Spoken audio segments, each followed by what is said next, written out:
Hello friends, Heidi here from Rain Country. God is good all the time, and I wanted to talk a little bit today about growing and putting up carrots. So here are the ones I just harvested this morning. Still only a small part of my whole harvest. This was our best year yet for carrots, and I want to tell you how we did it because we've been trying for years to grow good carrots. Now we've had decent harvests in the past, but whenever we had a lot of carrots, they were usually pretty small. You know, I had one year where I got a pretty decent sized carrot, but the rest were also pretty small and not very many carrots. But this was the first year that we not only got as many carrots as we did, and this photo here shows maybe approximately half of the whole harvest. So I took this one the other day before I started putting them up.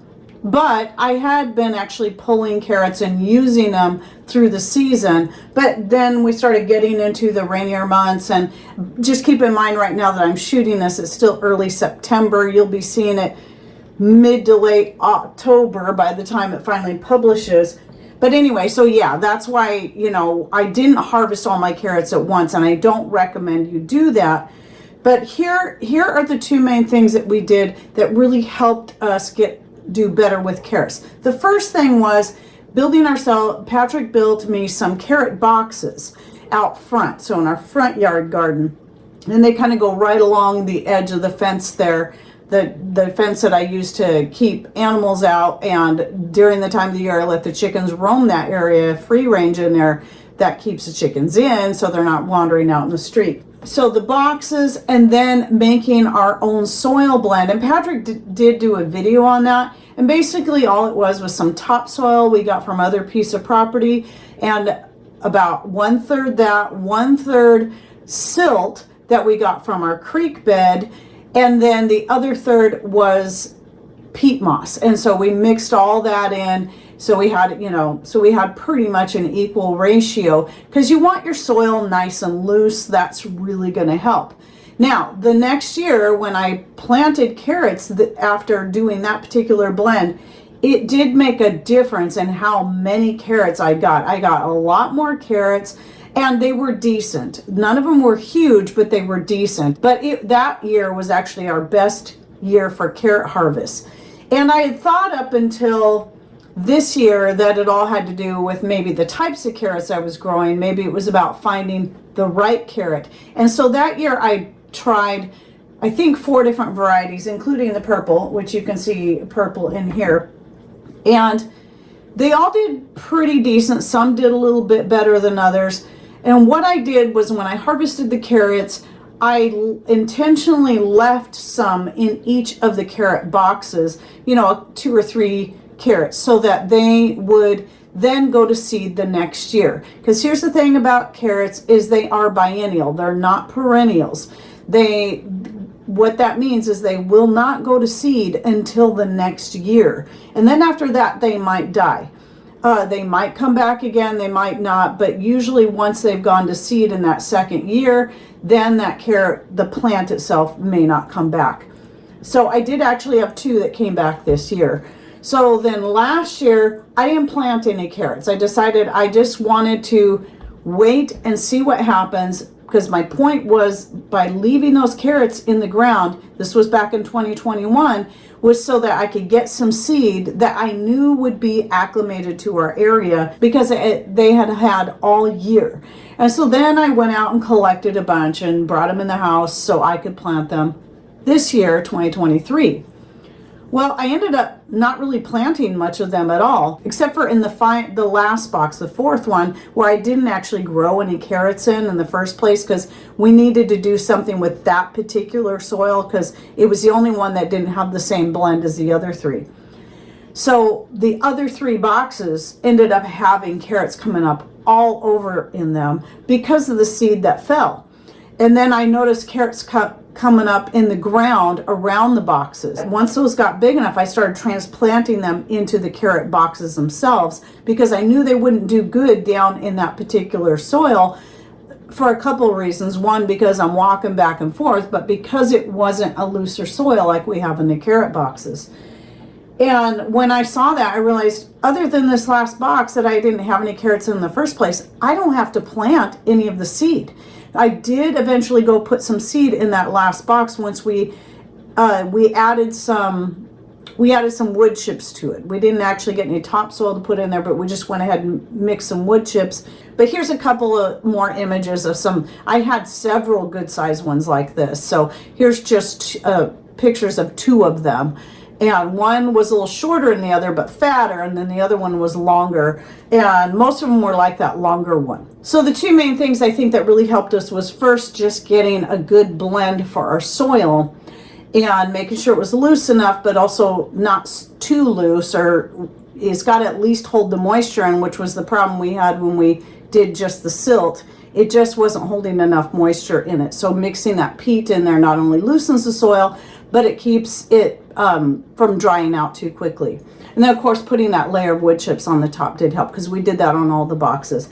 But then leaving the carrots in the ground, leaving some so that they can go to seed, so I can use that seed from here and ever after. So from now on, I'll always be leaving some carrots in my boxes so that I can always have new seed replenishing. I still have a ton that I collected in 2022, but I want to always make sure I have good seed coming in. And I really was surprised to see that I ended up getting several purple carrots that came back. So that was the key for us. And then I do want to remind everyone that yes, you can use these greens. They're edible. They, they're going to have their own kind of strong flavor to them. But what I typically do is dehydrate them up and add them to my mixed greens blend. And I'll link to the video I have on that down below, where I talk about the typical things I add to it. It's all going to be different each year because it depends on what I have. Some things I don't always grow, such as beet greens and such like that. I'm not always growing beets, turnips, and so on, but also how I use it. But then another thing is you can just use them fresh. You can add them to stir fries. You can use them kind of as a garnish. One of my favorite things to do with them is to use them fresh on top of butter baked potatoes. So skin and cut up some potatoes, put a bunch of butter in the pan, sprinkle some seasoning salt on there, maybe throw a few onions on top, and then put the fresh carrot tops on there. Chop those up and sprinkle them on top. And I really like that. It not only kind of adds a nice look to the potatoes, but it just adds more nutrition and more flavor. Now, I've both canned and dehydrated carrots before, but I have never put up any of my own carrots because we've never had enough to make it worth it for me to go through the process of dehydrating or canning them. So we were just working through them as they came in. But this year, because I had so much, there's not enough for me to work through them all. So I decided to go ahead, and since I have a bunch canned up from ones I'd bought from both Misfits Market and organic ones I got from Costco, I decided I was going to dehydrate, because I'm doing that with so much of my stuff this year, is dehydrating everything I can just to make more space in my pantry, because it's getting pretty packed back there. So I wanted to show you right here, so you can see, I did actually take these and cook some of them up yesterday along with some of the beans that I dehydrated, the green beans, so I could try them out, because I'm thinking instead of canning my green beans this year, I still have them in the freezer because because what was going on at the time, I didn't have time to deal with canning them, and I was going to pull them out and can them, but I still have a lot of canned ones back there from the past 2 years. So I'm thinking I'm going to dehydrate all of the ones I put up in the freezer this year for the same reason, space. So I decided to throw a handful of the dried carrots in a pot with some water along with some of the green beans and just cook them in the water. Just boil them for a little bit to see how well they turned out. And I absolutely love the carrots. I was so amazed at the flavor that they held, and they're so good. And so I've used my dehydrated carrots in the past. That I had rainbow carrots I bought years ago and dehydrated up, and I just throw them into soups, and they were good, but there's just nothing like the flavor of a homegrown carrot. The other reason I didn't want to put up my carrots is because the flavor of them fresh is so good. Well, what amazed me about this is dehydrating them and then boiling them like that.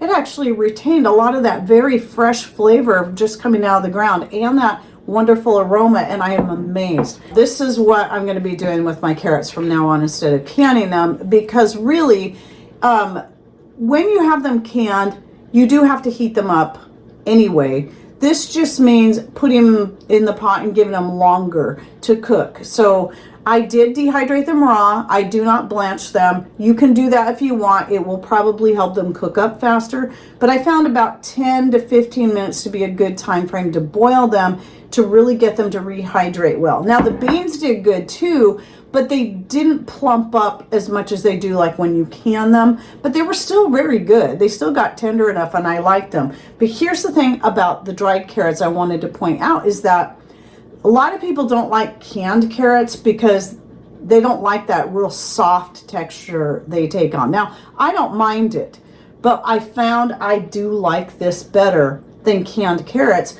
because they don't get quite so soft or mushy as some people would see it as they do when they're canned. They just have more texture to them. And I wouldn't say they were chewy. They're good. They're good. They're just a little firmer than what you're going to get when you can them. So those people who don't like canned carrots, but you like carrots, you would probably really like them dehydrated and then the way I did it. And again, that was not blanching them. I just cut them up raw, stuck them on the trays, and then dehydrated them. And since I used cloth on that in my kasori, I set the temperature at a 125 and it takes about 8 to 10 hours-ish right in there. And they were nice and dry, and then I just jarred them up. And then I'll be vacuum sealing this, no, I haven't vacuum sealed it yet. So I'm going to be vacuum sealing this and putting it back in my storage and working through that. But anyway, the thing I noticed, because I have been getting dehydrated carrots from Mother Earth products for throwing into soups and such, and they're great. I love using them, and I still have a lot, and they do carry organic ones, which is great. But there's just nothing like the flavor of homegrown carrots. Nothing like it. I mean, even you buy fresh organic carrots from a store, they don't taste like the ones you can grow yourself. So this is very exciting to me. And part of the reason I was stocking up on the Mother Earth products, dried carrots, was because I didn't know if I was ever going to get the carrot thing right where we'd have enough to be able to use through the year for adding to soups or having as a side dish. So this is very, very exciting to me, and I wanted to share that with you. I'm not saying that's going to be the answer for you if you're still struggling with carrots, but I know a lot of you out there are in the same boat. Like everybody says that growing carrots is like the easiest thing. Well, not for everyone, not for everyone. And I found out, I was so glad to find out it wasn't just me that was struggling with growing carrots, but people all over the place struggling to get a good harvest of carrots. Well, there you go. So I hope that helps. I'm not going to promise that it will, but I really think having the seed, having the right soil, which I'll link to that video Patrick did, by the way, so you can watch how he mixed it in and all that. But also making sure you leave the carrots that do grow, even if you only get a few, don't eat them then. Leave them in the ground so that they can put seed out the very next year so that you can harvest that and plant it the year after that. It's going to take 2 years before you can get to a point where you're going to get that harvest like we did if you do that. I hope it makes as big of a difference for you as it did for us this year. All right, well, I hope you enjoyed this video and just gave you an idea for 2024. If you still got carrots in the ground, leave them there. Leave them there. Let them go to seed the next year. All right, well, thanks for watching. Take care, and God bless.